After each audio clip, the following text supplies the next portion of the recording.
तो दोस्तों आज के वीडियो में मैं आपको बताने वाला हूँ LG स्प्लिट एसी के रिमोट के सभी बटन और फंक्शन के बारे में बहुत ही डिटेल में और आसान शब्दों में। तो चलिए वीडियो को शुरू करते हैं। रिमोट में आप पावर बटन को देख सकते हैं। इससे आप एसी ऑन और ऑफ कर सकते हैं। उसके बाद अगला बटन है टेम्परेचर अप डाउन बटन। अब टेम्परेचर डाउन बटन को जितना प्रेस करेंगे टेम्परेचर कम होता जाएगा। इसको जितना डाउन टेम्परेचर करेंगे उतना ही ज्यादा कूलिंग करेगा। इसका लोवेस्ट 18 डिग्री टेम्परेचर है। अब टेम्परेचर अप बटन को जितना प्रेस करेंगे टेम्परेचर बढ़ता जाएगा और एसी कूलिंग कम करने लगेगा। इसका हाईएस्ट 30 डिग्री टेम्परेचर है। अगर आपको सिर्फ कूलिंग चाहिए और बिजली बिल भी कम करना है तो आप 26 में यूज करें।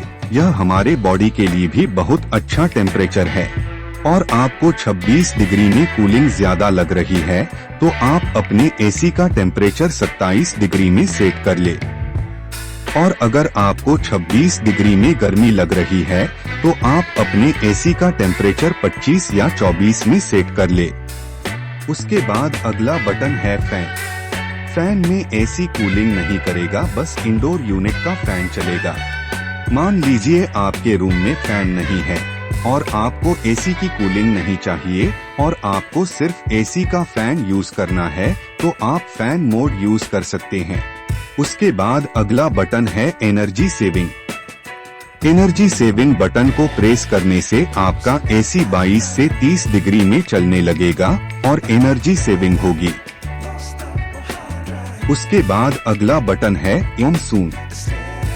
आप बारिश के मौसम में मानसून यूज कर सकते हैं। बारिश के मौसम में बहुत ज्यादा ह्यूमिडिटी होती है और चिपचिपी सी गर्मी है तो एसी को मानसून में यूज करने से वह ह्यूमिडिटी दूर हो जाती है। उसके बाद अगला बटन है मोड। मोड बटन को प्रेस करने में आपको मोड दिखता जाएगा। अभी मोड कूल में है, अभी मोड ऑटो में है। उसके बाद फिर से मोड बटन दबाएंगे तो कूल मोड आ जाएगा। कूल मोड में एसी के रिमोट की सारी बटन काम करेगी और इस मोड में एसी कूल करेगा। उसके बाद फिर से मोड बटन दबाएंगे तो ऑटो मोड आ जाएगा। ऑटो मोड में आपका एसी ऑटोमेटिक वर्क करेगा और एसी अपने हिसाब से काम करेगा। अगर आपको ऑटो मोड में कूलिंग कम या ज्यादा लग रही है तो आप टेम्परेचर अप डाउन बटन से भी कूलिंग कम या ज्यादा कर सकते हैं। -1 और -2 में आपका एसी ज्यादा ठंडा करेगा और 1 और 2 में एसी कम ठंडा करेगा। उसके बाद अगला बटन है फैन स्पीड। इंडोर यूनिट से जो हवा आ रही है ये उस फैन के स्पीड के लिए है। ये 4 स्पीड में काम करता है। अभी फैन की स्पीड ऑटो में है, अभी फैन की स्पीड लो में है, अभी फैन की स्पीड मीडियम में है, अभी फैन की स्पीड हाई में है। आप अपने हिसाब से फैन की स्पीड को कंट्रोल कर सकते हैं। अगर आपको रूम को जल्दी चिल करना है तो आप फैन की स्पीड को हाई में सेट करें। उसके बाद अगला बटन है एज कूल। जनरली होता ये है कि एसी हम जब भी ऑन करते हैं तो कंप्रेसर 3 मिनट में ऑन होता है, लेकिन एज कूल बटन दबाने से कंप्रेसर 1 मिनट में स्टार्ट हो जाता है। आप कहीं बाहर से अपने रूम में आ रहे हैं और आपका रूम बहुत गर्म है और आपको रूम में बहुत गर्मी लग रही है और आपको जल्दी कूलिंग चाहिए तो आप एज कूल बटन का यूज कर सकते हैं। इसमें रूम बहुत जल्दी कूल होता है। अगला बटन है स्विंग। एसी के सामने वाले स्विंग के लिए यह बटन है, यह अप डाउन में काम करता है।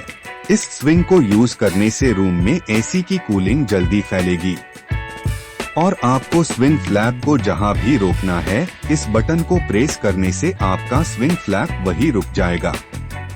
अगला बटन है सेकंड स्विंग। एसी के अंदर वाले स्विंग के लिए यह बटन है, यह राइट से लेफ्ट में काम करता है। इस स्विंग को यूज करने से रूम में एसी की कूलिंग जल्दी फैलेगी। उसके बाद अगला बटन है room temperature. Room temperature button को प्रेस करने से आपका रूम का टेम्परेचर आपके रिमोट में दिखेगा। उसके बाद अगला बटन है स्लिप। स्लिप बटन दबाने से एसी साइलेंट हो जाता है और स्लिप बटन का यूज बहुत ही अच्छा है। जैसे मान लीजिए आपने अपने एसी का टेम्परेचर कुछ भी रखा है तो हर 2 घंटे में टेम्परेचर अपने आप 1 डिग्री बढ़ जाएगा और आपको ज्यादा ठंड की वजह से नींद में दिक्कत नहीं होगी। आप इसमें टाइमिंग से भी यूज कर सकते हैं। स्लिप में आप टेम्परेचर बढ़ाने के लिए 1 से लेकर 7 घंटे का टाइमर भी लगा सकते हैं। उसके बाद अगला बटन है टाइमर। टाइमर यूज करने से पहले आप अपने रिमोट में प्रेजेंट टाइम सेट कर ले। टाइम सेट करने के लिए सेट बटन को 3 सेकंड के लिए दबा कर रखे और प्रेजेंट टाइम को सेट करके सेट बटन को प्रेस कर दे तो आपका टाइम सेट हो जाएगा।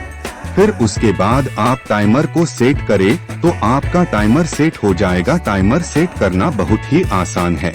टाइमर ऑन बटन को प्रेस करके आप टाइमर अप डाउन बटन से टाइम सेट कर सकते हैं। आप टाइमर 1 घंटे से लेकर 24 घंटे तक का टाइम लगा सकते हैं और सेट बटन को प्रेस करने से आपका टाइमर सेट हो जाएगा।